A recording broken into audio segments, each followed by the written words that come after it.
Hey, this is Danielle from Black Business Boom and Black Owned Nashville, and I am live with Mr. Courtney Pogue, who's the new Nashville Economic and Community Development Director. I'm really honored to have him here with me today. We're going to learn about what that means for Nashville, what his position means for Nashville, and specifically what it means for the Black community here in Nashville. Welcome. How are you? I'm fabulous. It's a sunny day, sunny Monday. Been a great weekend. So, hey, here we Yeah. are interviewing We finally. finally, yes, we have finally caught up to one another. I've been trying to catch you for a while now because I'm really excited to see a black man in this position. And I'm really excited because it's something that I'm interested in myself. We really have seen a lot of changes in the government over the last few years, and we're not really sure how those changes have affected the black community. And so I really want us to dig into what we can expect having a black man in this position. So let's start off by telling us what does your title mean? What is our economic and community development director? What does that mean? What do you do exactly? What did I do exactly? All right. So, economic development is really a series of programs and policies that improve the well being of a community by creating and retaining jobs and stabilizing and growing the tax base. That is the definition of economic development in a nutshell. So, that is my job as director to oversee those policies and programs that influence economic development for a community. Now, another component of that is community-based development, which entails housing and also workforce development. But really, in a sense of economic development, it's really made up of four buckets. Some would say three buckets, but really four buckets. Bucket one would be business attraction, retention, expansion. So how you attract the business to the community, how you retain a good business in the community, how you help a business expand in the community. The other bucket would be workforce development. So as we bring a company into the city or companies looking to hire people, what are some of the programs to have a robust workforce development initiative? The third bucket would be small business entrepreneurship. So how do you help Mm, small businesses in the city and help entrepreneurs kind of form businesses? And then the fourth bucket would be redevelopment and development. So seeing that new grocery store, seeing the new development take place in an under the served area of the city or look at redevelopment projects throughout the city. How do you kind of manage that activity? Um, Nashville historically has a very fragmented structure in the sense of economic development. So we actually pay the chamber a good portion of our money to do economic, economic development annually. mm, So they actually do a lot of our business attraction. They have a contract with the city annually to oversee economic development for the city, to oversee attraction and retention. Um, some small business, that's not really their strength. mhm. But yeah, their strength is corporate attraction. So as you see, Yeah. focusing on parts of the city of downtown and the Gulch and other parts. So they helped attract a lot of those companies to the core of the city. We're the only community that pays a significant amount of money to the chamber to do Mm, economic development for us or for that's a city. interesting. Yeah, I think Nashville pays about a buck 75, $175,000 a year. I think Mm, most of the other cities around the metro pay a lot less than that okay. for economic development. Yeah. That's good Um, information. I'm interested specifically, my business is around black owned businesses, helping black owned businesses, developing black owned businesses. And strangely, a lot of people don't know about the black owned businesses that are in Nashville. A lot of people who live in Nashville that are black are not familiar with a lot of the businesses in Nashville. So I've tried to work to get the word out about a lot of these businesses, but I'm just interested in your thoughts about how metro government can help black owned businesses specifically. well, if you look at the overall sense of economic development, we really don't have a plan for the city. There's a regional plan for economic development, which is Partnership 2030. There's been Partnership 2020, Partnership 2010, Partnership 2000, and that's overseen by the chamber. Um, Mm, but when it comes down to looking at localized and community-based economic development, that has not been really focused on. So hopefully in the next few months or throughout the next year or so, we look at creating our first plan or strategy for economic development and therefore supporting businesses throughout the city, especially Black-owned businesses, mhm, which from capital formation standpoint, there hasn't been a lot of activity. There's definitely concerns about what the pandemic has done to Black-owned businesses that have been shown in other parts of the country in which have the Black-owned businesses during the pandemic shut down permanently. mhm, It's mhm, lack of capital, lack of business activities. So how do you kind of build that capacity? How do you kind of build the technical assistance that those Black-owned businesses need from understanding QuickBooks and doing your P&Ls, profit and loss statements, and your balance sheets and so on, which helps someone attract capital to the business. So mhm, historically, those programs have been very robust or existent in any capacity. Here in Nashville. So hopefully we'll try to bring something more robust going forward as we create a plan for economic development for the city, but also look at ways to have a robust platform in a sense of having something really geared towards small businesses, both from a technical assistance standpoint, but also a capital standpoint. So how mhm, do you best utilize the CARES dollars and the ARP dollars to support small businesses here in Nashville? Because we look at the businesses in certain zip codes, say for 37208, there's over 1,000 businesses there. mhm, How many receive PPP loans? Not many. I think I took a survey for one of our capital providers that provide small business loans here throughout Nashville, and I think they only did two PPP mhm, loans within 37208, and the same thing for 37218. They did two loans. Um, mhm. 37218 is basically Bordeaux. It's over 400 Yeah. businesses there. So I think we got some work Yeah, to do we definitely collectively. have some work to do. And I love that you said collectively because it does take us all coming together, bringing our thoughts to the table and putting action behind our words.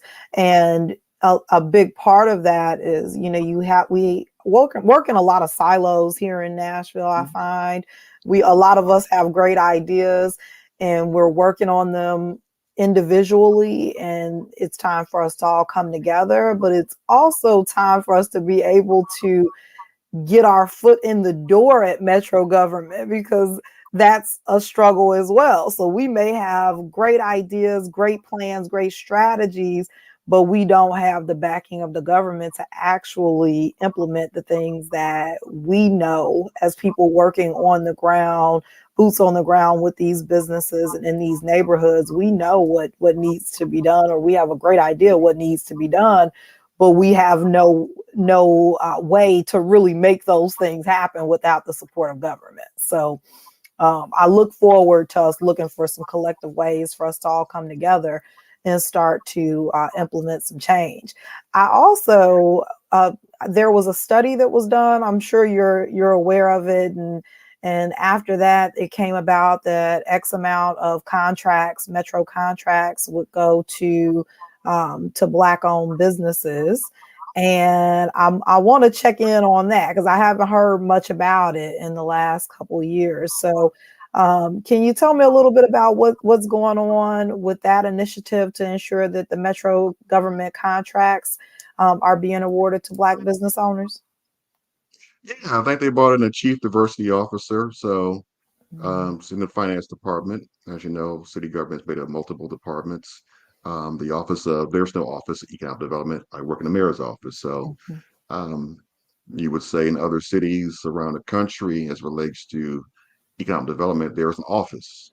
And typically, the office does partner with their procurement or finance department to look at initiatives or contracts and so on. And there are ways to kind of shore up and provide resources to minority businesses and small businesses, especially Black and Hispanic owned businesses in the city. So we are looking at ways to, one, partner with our finance department to do that. As you know, there is a new chief, I guess, diversity officer brought in, Andrea Blackman.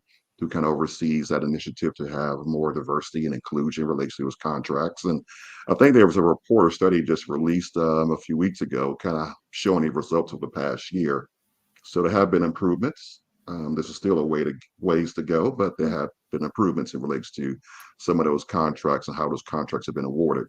I think what we need to really focus on, how can we build capacity? How can we best Mhm. utilize resources, both from a capital side and the technical side, to really support local businesses and small businesses and minority-based businesses here in Nashville. So as we Yeah. kind of build out that platform with both public and private resources, from Mhm. banks to our corporations to anchor institutions like a Vanderbilt or TSU Mhm. or Belmont or Lipscomb and so on, how can we best make sure that everyone's at the table to really address this? Because that's not a metro problem. It's really a way to solve this issue, is utilizing all the resources from a corporate standpoint, from a banking standpoint, from an education institution standpoint, and then from a government standpoint. So we're all in this together. So as I we move forward, absolutely agree. I'm excited to hear you say that. And I love that's what we do at Black Business Boom is help business owners with their digital presence in order for them to increase their capacity, increase their revenue. So we'll talk offline. But um, sure. I also want to talk about workforce development because that is a huge deal here in Nashville, and I want to make sure that we spend some time talking about that. We all have heard about the hiring issues that business owners are having due to the pandemic and folks not wanting to go to work, but this has really been an issue in Nashville pre-pandemic, in the type of jobs that are coming to Nashville and the ability to fill them with good candidates has been, there seems to be a disconnect in the workforce development piece as well. So any specific plans around that? Yeah, I think as a collaboration. So typically you have your workforce investment dollars kind of localized, meaning that those dollars have come from the federal government to create workforce programs, initiatives to retrain and train workers and to help companies hire locally and hire disadvantaged or dislocated workers. I believe our workforce apparatus is Workforce Essential, and that's based in Clarksville, which is unique to a city of this size or a region of this size. So there are some things we're looking at to work in collaboration with our workforce partners around the region, from the Workforce Essentials to our community colleges to our local education institutions to MNPS, and then look at the city government to make sure we can best utilize resources to address, taking advantage of the workforce programs are both from the federal level, the state level, and the local level. I think you look at some of our census tracts and the zip codes where we know that the labor, what we call participation rate, is one of some of the lowest in the region, especially in Bordeaux. I think it's like 55%. Typically, you want to have it around 70% or 67% for a area. We look at some of the parts of North Nashville, and that area is well below 60%. So there are ways to getting the word out and therefore utilizing the WIOA dollars, which comes from the federal government, to really market workforce programs or promote workforce programs, but also look at ways to be more innovative and therefore going to people where they're at as far as hiring them. So let's give a prime example. When I was in Dallas, we had a company that was looking to relocate to the southern portion of the city, predominantly African American. They were hiring 1,400 people. And so what I asked my staff to do was go out into the public housing developments and actually engage with the public housing authority and actually do a localized hiring event, not a job fair, but a hiring event. Go into the community, engage with the people, go into those census tracts and zip codes and make sure you engage with the community one-on-one, not having people who may have, not have a car and taking public Mhm. transportation, which may take an hour. Go to the community, go knock on some doors, promote the job fair or hiring event, go to the churches and community college, the MNPS, and engage with people to make sure you're talking about, hey, we're hiring people. This is what we're offering. There's an event taking place with XYZ dates. How can we get you engaged? There, and then after that, make sure you're providing the right, training programs to help people, get onboarded properly. Look at ways to hire disadvantaged or dislocated workers who may be have a challenge in the sense of formerly incarcerated, or they may be Mhm. opportunity youth, 16 to 24. How can you get those individuals back into the workforce? And there are programs for that. both from the federal level and state level, to really engage and make sure that people are engaged in getting back into the workforce and therefore being hired by some of these companies. So we're looking at ways to, like I said, create a plan for economic development to make sure it's robust to address all these issues. I think as we move forward over the next year, to really engage community on a one-on-one basis, to merely make sure that this is our first time doing this. It has a lot of stakeholder engagement, a lot of community engagement. Make sure it has the right focus group. So make sure we engage in all the partners that make up economic development, from the business corporate community, from the workforce boards to our small business community entrepreneurs, and then make sure that we look at our communities from a corridor standpoint. How can we bring a grocery store to Bordeaux? How can we Mhm. bring retail, quality localized retail with entrepreneurs on Jefferson Street and Buchanan Street and Noblesville Road and so on? So that's where we're kind of heading. Like I said, we've never done this before on a localized level, but it is sorely needed. So if you look at the top 30 cities in the country, 1 through 30, they all have a plan for economic development. I think we're number 21 and 21st largest city in the country. We don't have a localized plan for economic development. We don't have an office of economic development. So we're a little behind our Okay. peers. Right now, I think the city of Austin's in town, kind Mhm. of doing a comparison analysis and looking at, how does Austin compare with Nashville? Austin has three entities for economic development. They have a chamber, they have a city office, and they have formed a what they call economic development corporation to do economic development within the city of Austin. We only have one, so I guess Yeah. things more go We being got a ways leader. to go. I mean, and I think it's important that, we're taking the first steps and that as a community, we understand that these things don't happen overnight. I'm excited to know that the ball is rolling, though, and I'm excited to know that you're invested in engaging with the right stakeholders, because many times we don't have a voice, or we don't feel that we have a voice. So I'm, really honored that you even took the time to come in and talk to me about these things. And you mentioned a lot of things that we in the Black community are impacted by and we truly care about. I hear from so many Black business owners the struggles they're having, but even on for folks that are just trying to find jobs that pay what they're worth, or they're trying to find jobs that match their skill set, and or on the business side trying to find employees, but folks are like, I can't work for $12 an hour because I can't afford to live here in Nashville. So I think it's interesting that we're just now taking these steps, because the price of living has been going up for years, and people have been complaining for years that they can't even afford to live and work in Nashville. And I can't understand why there hasn't been a plan, but we're happy to have you. And so we jumped on in. I immediately jumped in with the questions, but I want to learn a little bit about you and your background before we go as well. So you mentioned that you were in Dallas. Yeah, Dallas, I was director of economic development there. Had a staff of about 30, 35 people, operating budget of $9 million, capital budget of $100 million with TIFs and PIDs. TIF is tax increment financing, PID is a public improvement district. Had another bond capital, about $54 million, allocation new market tax credits of $55 million. Incentives to attract corporations and do small business, another $10 million to kind of really attract and work with small business. Localized programs geared to Southern Dallas, that was $5 million. Another program geared for one community called South Dallas, another $3 million. So I Yeah. think all in all, I probably had close to $200 million of capital to kind of focus on economic development for ninth largest city in the country, about 1.4 million people. So So we they we got somebody who knows what they're doing. I just wanted to make sure that we touched on that. That they got somebody in this role, not just to fill a minority space. They got a minority that. no, I got 9 certifications and two No, an you got all MBA kind of from letters behind your name. I know. I Notre saw. Dame and a BA from BBA from Howard University. I'm a certified economic developer. I'm a counselor of real estate. So there's only 3,000 CREs in the country, and there's only less than, I think, 50 that are African American. A Mm, certified commercial investment member, so I do a lot of commercial real estate.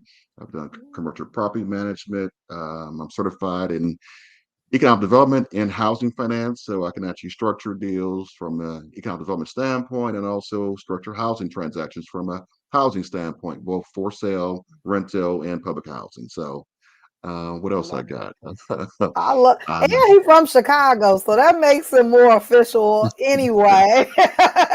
I worked in Cook County. I worked for the board president and oversaw, $30 million loan program, and I did some work in the sense of, utilizing tax incentives and tax abatements. So, yeah, I'm really, and I'm gonna say this, I'm not always politically correct, but I'm like, but you're like a real black person, because sometimes we last I get checked this these. morning, I looked at the sky. I'm black, so I went to a black college. No, I I'm a, mean I'm a black. honestly, I'm in a black fraternity.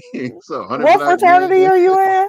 Who you think I am? Q Sci Fi. I Nigga could have Sci guessed Fi. that. I could have guessed that. But no, I mean honestly, a lot of times when I have conversations with folks that have reached a level like yours, I'm concerned that they ain't really for the people. Like they really are not gonna be have our best interests at heart. And I in the conversations I've had with you, I really feel comfortable that you truly are for the black community, and so that makes me excited because we need you. I mean, and that's evident in this conversation that we've had, that Nashville needs you, but specifically, like, we're seeing Nashville's the it city and it's booming, but it's not booming for us like it should be. So I'm really excited to have someone who even would take the time to come and address our community and let them know, you're working on it. And again, we have to be understanding that these things don't happen overnight, but you're planning. So I'm excited for it. Yeah, I mean, I think about, my transactions that I worked on and projects I've worked on over the past 20 years. And, I just looked at a transaction in Dallas.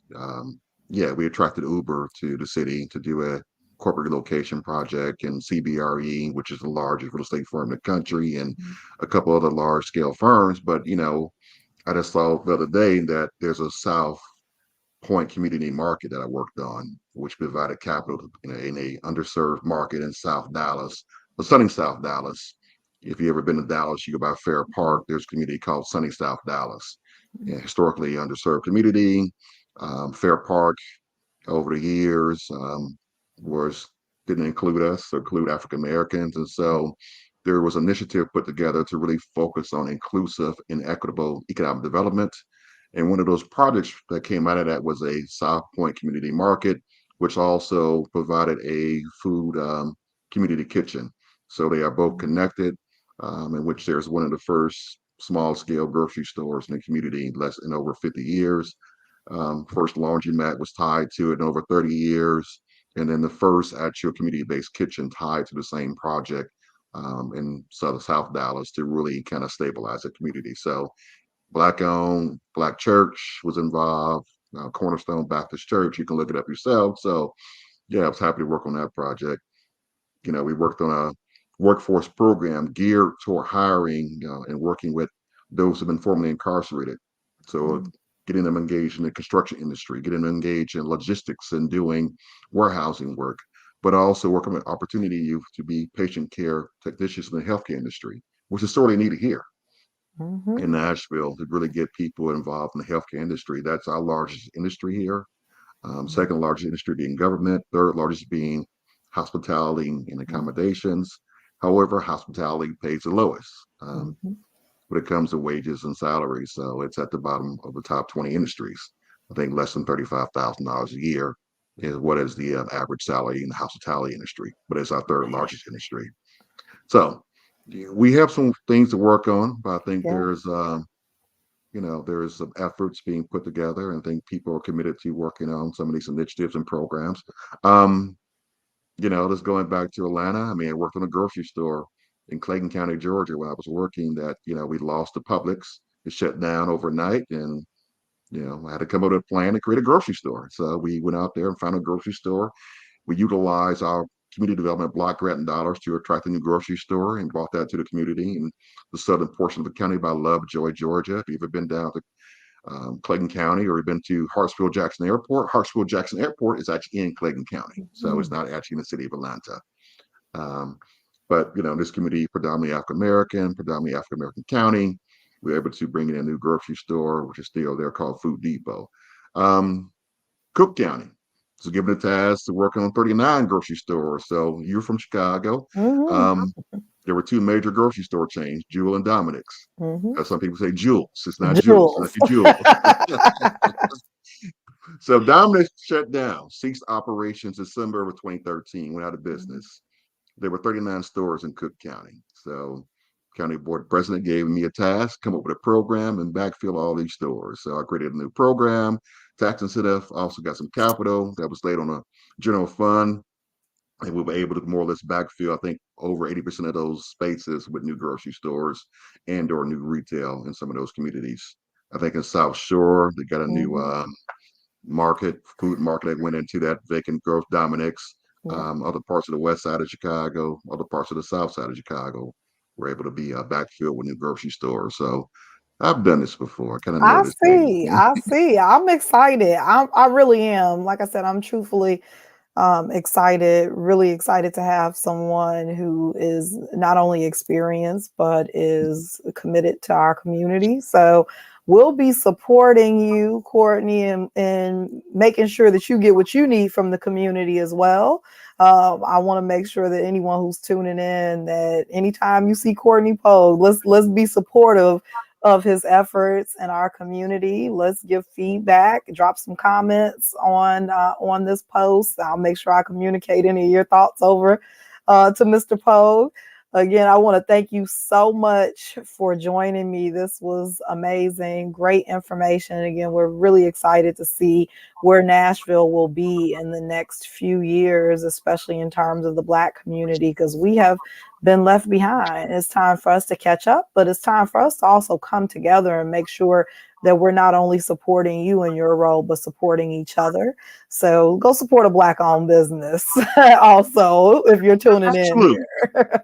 Absolutely. I think, from our office, and I think with Eric Brown, there are ways, some things we're working on to make sure we're promoting, Black owned businesses here. And I think we're looking in the near future to do some, you know, ways to promote that and some tools to kind of bring to the table to make sure that they have both the technical assistance they need, but also um, the financial capital they need from the standpoint of working with our bank institutions, but also looking at ways to leverage some of the dollars from the city's balance sheet. So be on the lookout for that. But Love it. as we move forward, let's really be engaged in the process.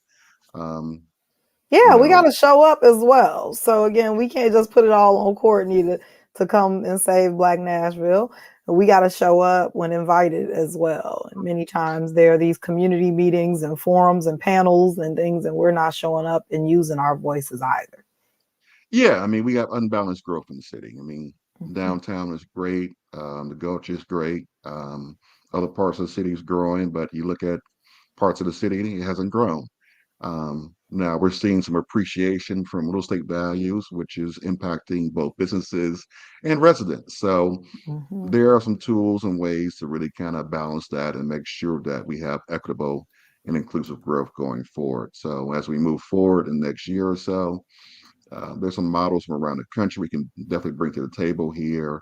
There's some programs that we already have on the books. We can definitely restructure and utilize those programs. There are some technical assistance programs that come Mhm. from the SBA. I think you were at the meeting when the SBA administrator was here. So there are some tools and programs we can definitely tap into to address our small business community. You got to realize we have 37,000 businesses in Davidson County. Mhm. Over 80% of those businesses have less than 50 employees or less. Mhm. We are a small business city.